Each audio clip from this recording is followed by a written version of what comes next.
నోవాహు కృపచేత రక్షింపబడెను. నోవాహు జీవితం నుండి ఒక 4 విషయాలు మీకు తెలియపరచాలని నేను సిద్ధపడి ఉన్నాను కనుక మొదటి విషయం ఏంటంట, నోవాహు కృపచేత రక్షింపబడ్డాడు. నోవాహు అంట యెహోవా దృష్టి యందు కృప పొందినవాడుగా కనిపించాడు కనుక ఇప్పుడు నోవాహుని దేవుడు నియమించుకుని ఆయన సృజించిన ప్రతి దానిని ఆయన ఏం చేయాలనుకున్నాడు, తుడిచివేయాలనుకున్నాడు కనుక ఇప్పుడు ఎవరిని రక్షించాలనుకుని దేవుడు నిర్ణయించాడు, నోవాహును రక్షించాలని. అనగా ఆయన సృజించిన నరుల నుండి అది అక్కడితో ముగిసిపోకుండా, అనగా నీతిమంతులైనటువంటి నోవాహు ద్వారా ఆ యొక్క ప్రజలు ఇంకా దేవుని సన్నిధిలో గడవాలని, లేకపోతే ఆ ప్రజల ద్వారా దేవుని నామం మహిమపరచబడాలని ఇప్పుడు నోవాహుతో ప్రారంభించినట్లుగా మనం చూస్తాం. అయితే అప్పటి వరకు ఉన్న తరము వారందరూ ఎలాంటి వారంట, దేవుని దృష్టిలో చెడుతనము చేసిన వారుగా ఇక్కడ మనము రాయబడి ఉంది కనుక ఇప్పుడు ఆ చెడుతనము చేసిన వారు ఎవరైతే ఉన్నారో వారందరినీ ఇప్పుడు దేవుడు ఏం చేయాలనుకున్నాడు, తుడిచివేయాలనుకున్నాడు కనుక ఇప్పుడు నోవాహు చేత మరలా తిరిగి, అనగా తుడిచివేయబడినది ఏదైతే ఉందో, ఆయన సృజించినటువంటి సృష్టి ఏదైతే ఉందో దానిని మరలా సృజించాలని ఇప్పుడు ఎవరిని ఎన్నుకున్నాడు, నోవాహుని ఎన్నుకున్నట్లుగా మనం చూస్తాం. గనుక నోవాహుని తేరి చూసినప్పుడు నోవాహు జీవితం ఎలా కనపడిందంట, కృప పొందిన వాడిగా కనబడింది. గనుక ఇప్పుడు నోవాహుని ఏర్పరచుకొని, నోవాహు కృప పొందినవాడే కాకుండా నోవాహు ఎలాంటి వ్యక్తి అంట, దేవునితో కూడా నడిచినవాడు. 9వ వచనంలో మనం అది చూస్తాం. నోవాహు నీతిపరుడును తన తరములో నిందారహితుడనే ఉండెను, అలాగే కూడా నడిచిన వాడిగా మనం చూడొచ్చు.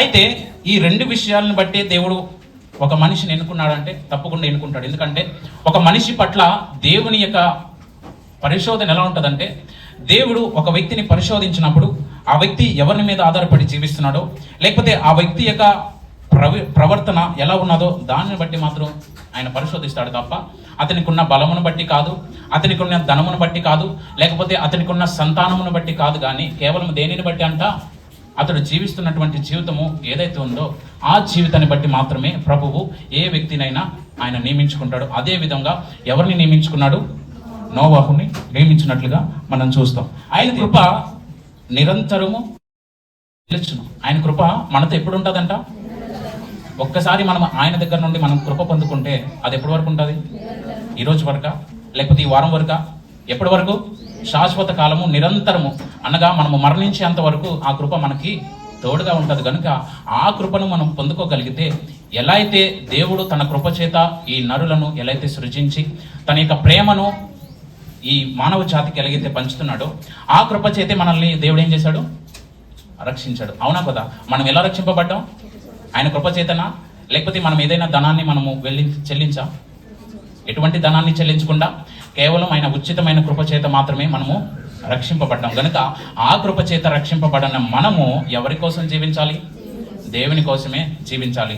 అయితే ఇక్కడ నోవాహు కూడా నరుల వంటి వారుగా, అనగా చెడుతనము చేసిన వారిగా మారిపోవచ్చు. ఎందుకంటే తనకున్న సంతానమైనా, తనకున్న ఆస్తి అయినా, తనకున్న ఆరోగ్యం బట్టైనా దేవునికి లోబడవలసిన పని అయితే అతనికి లేదు. కానీ దేవునికి లోబడ్డాడంటే అతడు దేవుని యందు కృప పొందిన వాడిగా దేవునికి కనపడగడు. కనుక దేవుడు, అనగా ఆయన అతనిని ఏర్పరచుకొని ఆ ప్రజల నుండి, అనగా ఆ దుష్ట ప్రజల నుండి వేరుపరచి ఇప్పుడు నోవాహుని ఎక్కడ పెట్టారంట, ఒక ప్రత్యేకమైన స్థలములో, ఒక ప్రత్యేకమైన స్థానంలో దేవుడు నోవాహుని ఏర్పరచాడు. కనుక అక్కడి నుండి దేవుడు అనుకున్న కార్యం, అనగా ఆయన శపించినటువంటి భూమి ఏదైతే ఉందో దానిని ఎప్పుడైతే తుడిచివేశాడో, దాని తర్వాత వచ్చినటువంటి నరులు, దాని తర్వాత వచ్చినట్టు సృజించినటువంటి సృష్టి అంతటిని కూడా దేవుడు ఆశీర్వదించినట్లుగా మనం చూస్తాం. అయితే దేవుని వాక్యం ద్వారా కూడా ఆయన కృప విస్తరించబడుతుంది. అపోస్తల కార్యములు 20:32 వచనం మనం చదువుకున్నట్లయితే, ఇప్పుడు దేవునికిని ఆయన కృపావాక్యమునకును మిమ్మును అప్పగించుచున్నాను, ఆయన మీకు క్షేమాభివృద్ధి కలుగు చేయుటకును పరిశుద్ధపరచబడిన వారందరిలో స్వాస్థ్యం అనుగ్రహించుటకును శక్తిమంతుడు. దేవునికి స్తోత్రం, హల్లెలూయా. అయితే ఇక్కడ దేవునికిని ఆయన కృపావాక్యమునకును మిమ్మును అప్పగించున్నాను. గనుక మనం ఇప్పుడు ఎవరి స్వాధీనంలో ఉన్నట్టు, దేవుని యొక్క స్వాధీనంలో, అనగా ఆయన యొక్క కృపావాక్యం అనే స్వాధీనంలో మనం ఉన్నాం. ఎందుకంటే ఆయన మనల్ని ఎవరికి అప్పగించాడంట, కృపావాక్యమునకు మనల్ని అప్పగించాడు కనుక మనం ఇప్పుడు దేవుని యొక్క స్వాధీనంలో మనం ఉన్నట్లు, దేవుని యొక్క కృప వాక్యం యొక్క స్వాధీనంలో మనం ఉన్నట్లు. అంతేకాకుండా ఆయన మీకు క్షేమాభివృద్ధి కలుగ చేయుటకును పరిశుద్ధపరచబడిన వారందరిలో స్వాస్థ్యం అనుగ్రహించుటకు శక్తిమంతుడు. దేవునితో నడిచే వ్యక్తిగా అనగా దేవునితో నడిచేంత స్థాయికి నోవహు గారు ఎదిగారంటే ఆయనలో ఎంత దీనత్వం ఉన్నదంటే దేవుని యొక్క స్వరూప్యానికి అతడు మారినట్లుగా మనము చూసుకోవచ్చు. ఎందుకంటే దేవునితో నడవగలిగే స్థితిలో నోవహు ఉన్నాడంటే నోవహులు ఎటువంటి నిందలు ఉన్నాయా, ఎటువంటి దోషములు ఉన్నాయా, ఎటువంటి తప్పిదములు ఉన్నాయా అంటే ఎటువంటి యువకులు లేవు. ఎందుకంటే అతడు నీతిపరుడును నిందారహితుడుగా ఇక్కడికి మనం రాయబడి ఉంది కనుక అదే విధంగా ఇప్పుడు నోవహు జీవితము ఎవరితో నడిచిన రీతిగా ఉన్నదంట, దేవునితో నడిచిన వాడిగా ఇక్కడ నోవహు మనకి కనబడుతున్నాడు. అయితే నోవహు మాత్రమే కాదు దేవునితో నడిచాడు, ఇంకెవరు నడిచారు దేవునితో? అదే ఆదికాండము 5వ అధ్యాయము 24వ వచనాన్ని మనం చదువుకుందాం. హానోకు దేవునితో నడిచిన తరువాత దేవుడు అతనిని తీసుకుపోయాను గనుక అతడు లేకపోయాను. దేవునికి స్తోత్రం. అంటే ఎలా అయితే హానోకు దేవునితో నడిచాడో అనగా మరణమును చూడకుండా ఎలా అయితే దేవుడు హానోకుని కొనిపోయాడో ఇప్పుడు అదే విధంగా ఇప్పుడు నోవాహుని దేవుడు ఏం చేశాడంట, అతనితో నడిచేంత విధముగా అనగా అటువంటి స్థాయికి నోవాహుని నడిపించినట్లుగా మనం చూస్తాం. అయితే నోవాహు దేవునితో నడిచాడు గనుక అతడు నీతిపరుడుగాను అతని తరములో అనగా అతడు నివసించిన తరం ఏదైతే ఉందో అతని తరమంతటికి కూడా ఎలా ఉన్నాడంట, నిందారహితుడుగా అంటే ఎటువంటి దోషము లేనివాడుగా ప్రజలందరి దృష్టిలోని కాకుండా దేవుని దృష్టిలో కూడా నిందారహితుడుగా దేవుని దృష్టిలో కనపడ్డారు కనుక ఇప్పుడు నోవాహుని దేవుడు ఏం చేస్తున్నాడు, ఆయనతో నడిచే స్థాయికి ఇప్పుడు నోవాహుని దేవుడు నడిపించినట్లుగా మనం చూస్తాం. అయితే మనుషులు విశ్వాసం వలన మాత్రమే గాక క్రియల వలన కూడా దేవుని యొక్క రక్షణను పొందుతారు. ఎఫెసీయులకు రాసిన పత్రిక 2వ అధ్యాయము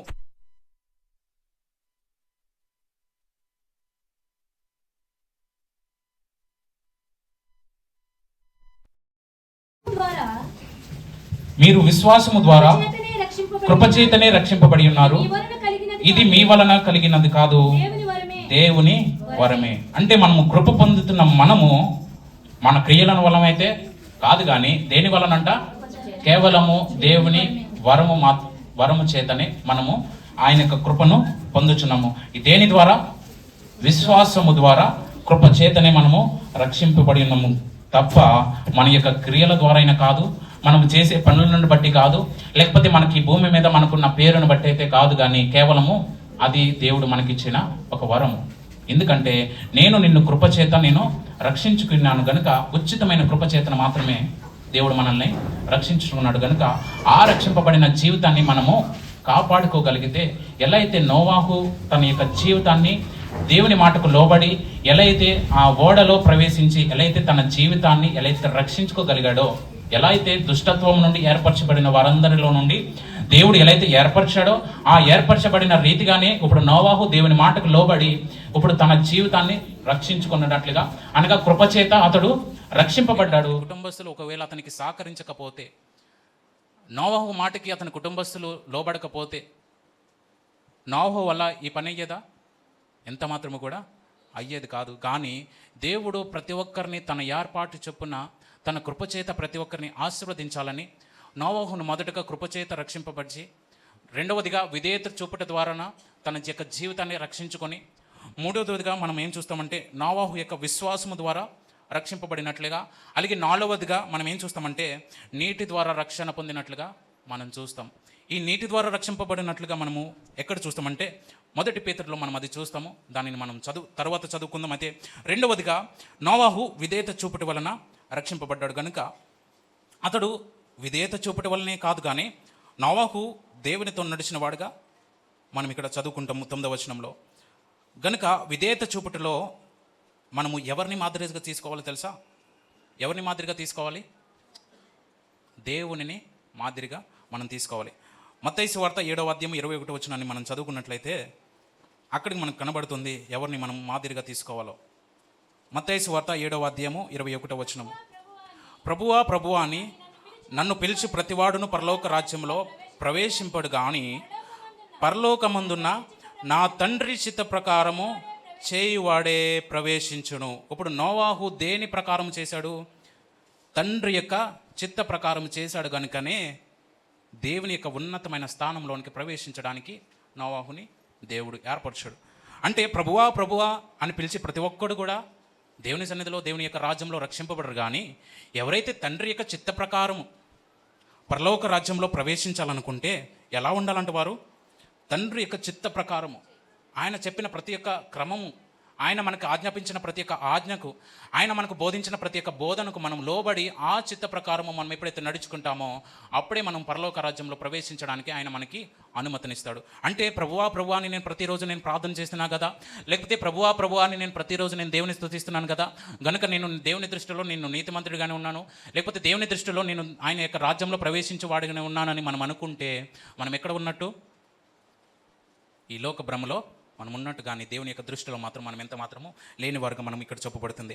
అయితే ఆయన యొక్క విధేయత చూపుటలో మనము ఎవరిని మాదిరిగా తీసుకోవాలంటే దేవునిని మాత్రమే మాదిరిగా మనము తీసుకోవాలి. గనుక ఆయన విధేయతను మనం ఎప్పుడైతే నేర్చుకుంటామో అది మనము క్రియల ద్వారా చూపిస్తేనే ఆ మాదిరి అనేది క్రియలలో దేవునికి కనబడుతుంది. అంతేకాకుండా కేవలము మనము మన నోటి మాట చేత నేను దేవునికి మాదిరికరంగా జీవిస్తున్నాను, లేకపోతే మనుషులకు మాదిరికరంగా నేను జీవిస్తున్నానని మన నోటి మాట చేత చెప్తే అది సరిపోయేదైతే కాదు. మన మాదిరి ఎలా ఉండాలంట? మన క్రియలలో ఉండాలి. మన క్రియలలో ఎప్పుడైతే ఉంటుందో, అనగా ప్రభువు ఎలైతే మనకు మాదిరిగా జీవించి భూలోకమున ఎలైతే మనకు ఒక ప్రదేశాన్ని ఏర్పరచడానికి ఆయన వెళ్ళాడో, గనుక ఆయన మనకి చూపించిన మాదిరి ఏదైతే ఉందో ఆ మాదిరిని బట్టి మనమే జీవించాలి. ప్రభువు చెప్పే ప్రతి ఒక్క మాటను ఆయన మనకి చేసి చూపించి మాత్రమే మనకు చెప్తాడు. అవునా కాదండి? కదా. గనుక ఆయన మనకు ఏ మాదిరి చేతైతే ఆయన యొక్క ప్రేమను మనకు చూపిస్తున్నాడో ఆయన అదే ప్రేమతో అదే మాదిరి కలిగి మనం ఎప్పుడైతే జీవిస్తామో మనము పరలోక రాజ్యానికి ప్రవేశించే వారంగా, అనగా ఆయన యొక్క తండ్రి చిత్త ప్రకారము మనం నెరవేర్చే వారంగా మనం ఉండడానికి దేవుడు మనల్ని నిశ్చయించుకుంటాడు. కనుక ఆయన యొక్క చిత్త ప్రకారము నడుచుకునే వారంగా మనం ఉండాలి. కనుక ఆయన చిత్త ప్రకారంలో మనం నడవగలిగితే మనకి ఎన్ని అడ్డంకులు వచ్చినా కానీ మనము కేవలము ఎవరి మీద ఆధారపడతాం తెలుసా? కేవలము దేవుని యొక్క చిత్త ప్రకారం మాత్రమే మనం ఆధారపడతాం. మనకి లోకంలో నుండి మనకి ఎన్ని ఆర్డర్స్ వచ్చినా వాటిని మనము అనుసరించం. కానీ మనము ఎప్పుడైతే తండ్రి చిత్త ప్రకారంలో మనం ఎప్పుడైతే ఉంటామో మనం చేసే ప్రతి ఒక్క క్రియ, మనం నడిచే ప్రతి ఒక్క నడవడిక దేని ద్వారా నడబడుతుందో తెలుసా?